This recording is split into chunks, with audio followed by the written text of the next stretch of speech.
Nous sommes le 28 décembre 2023. Ce jour du 28 nous rappelle le 28 décembre 2007, une date qui restera gravée à jamais dans nos mémoires, surtout nous les mourites. Mais tout d'abord, bonjour chers internautes de la chaîne DMV TV officielle. Heureux de vous retrouver sur cet nouveau numéro qui sera dédié à ce vénérable cheikh Serigne Saliou Mbacké ibnu Cheikhul Khadim dit Serigne Touba. On se rappelle bien ce jour du 28 décembre 2007, bien vrai que d'autres comme moi étaient encore jeunes, mais cette personne était notre cheikh, mais notre icône, notre serigne, notre khalife. Et ce 28 décembre a marqué le jour de son rappel à Dieu. Serigne Saliou Mbacké est né à Diourbel le 24 septembre 1915. D'autres même disent le 22 septembre 1915. Mais retenons cette date du 24. Et si ce n'est pas la date exacte, nous vous prions de nous excuser, car on est juste des disciples qui apprennent de jour à jour. Et il s'est rappelé à Dieu le 28 décembre 2007, comme je vous l'avais dit tantôt sur cette vidéo. Serigne Saliou est une personnalité religieuse du Sénégal.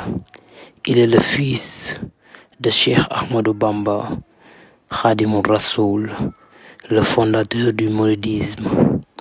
Il est le 5e khalife entre 1990 jusqu'à 2007 et bénéficie à ce titre d'une grande reconnaissance incommensurable dans cette communauté du mouridisme ici au Sénégal.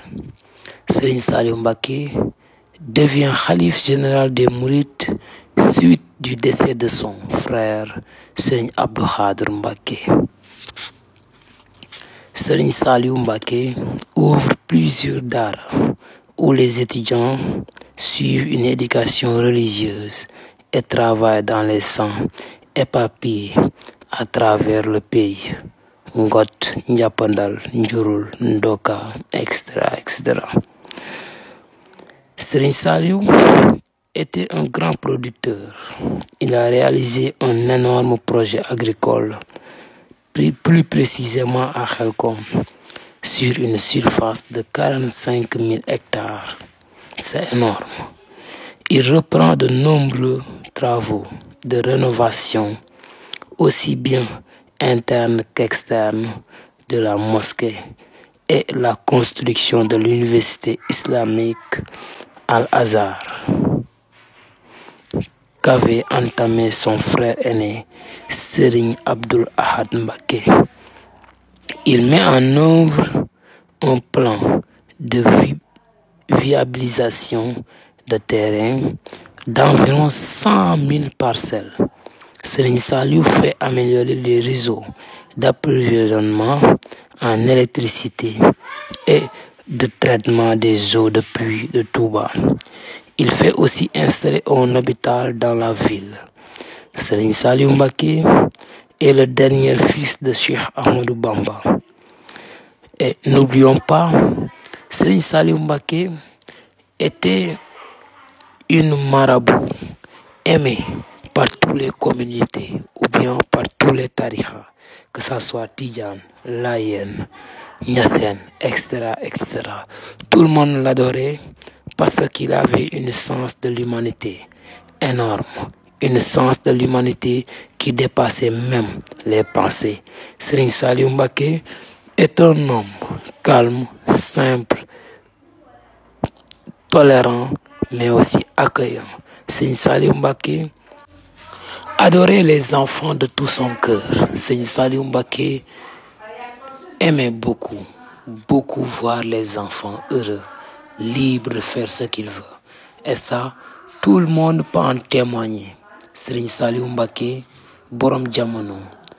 Serigne Saliou Mbacké doon nit ki nga xam ne ni que ni dafa daan taxawu ndaw ñi bu baax def si ñoom xam-xam ba nga xam ne ni que ni ku leen gis naw leen ku leen gis sopp leen si daaram yi nga xam ne ni mooy ñi ma cité woon en français ay Xelkom Ngot Njàppandal Ndoka extra ay njurul yëpp.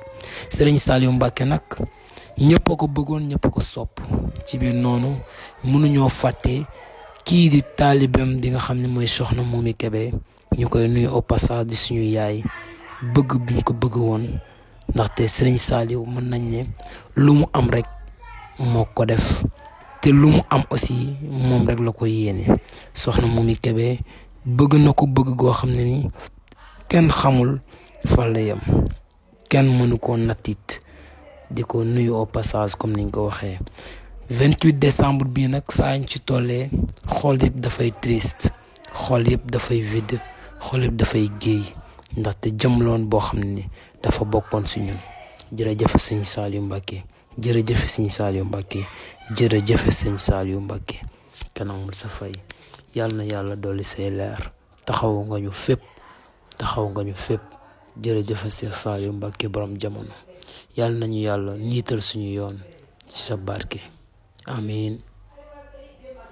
maa ngi leen fàttali ngeen like vidéo yi di leen ko like xam naa ne bëgg ngeen ko like mais doon koy fàtte kon bokk like leen vidéo yi képp koo xamante ne aussi abonné go maa ngi lay invité nga ñëw abonné ci chaîne bi.